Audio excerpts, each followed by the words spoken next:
Emmy-winning director Sharon Sopher is the 2005 recipient of the Ida B. Wells Award for Bravery in Journalism, presented by the distinguished journalist and master of ceremonies, Bill Moyers. Moyers pointed out that for over 3 decades, Sopher has dedicated her career to creating films about the world's most exploited people. Those films include the Oscar-nominated 1985 documentary Witness to Apartheid. 5 years ago, Sharon Sopher was diagnosed with AIDS, and last year she decided to turn the camera on herself when she produced and directed HIV Goddesses, Diary of a Filmmaker. It was the first film made anywhere in the world by a woman with AIDS, and is the centerpiece of Sopher's multi-pronged attack on the stigmas, stereotypes, and silence that confront women with this dreaded disease. Ladies and gentlemen, a truly brave trailblazer, Sharon Sopher.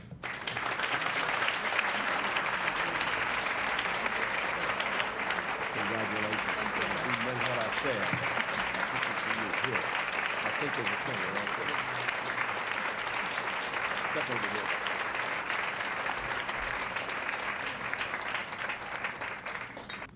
Thank you very much, Bill, and thank you, Women's eNews. As an American woman living with AIDS in the 21st century, I was in fact facing the exact same issues as women who were slaves in America in the 19th century. The issues of self-identity, self-preservation, and most of all, freedom. So I headed back to the bookstore, and this time I found my role models, Ida B. Wells and Harriet Ann Jacobs, the first female slave to write her personal story. It was Harriet's bravery in writing Incidents in the Life of a Slave Girl, published in 1861, that inspired me 140 years later to make the film Bill referred to, HIV Goddesses, which, to my surprise, it became a symbol of the sexism, even in AIDS, when I realized that it was the first film anywhere in the world made by a woman with AIDS after 25 years of an epidemic.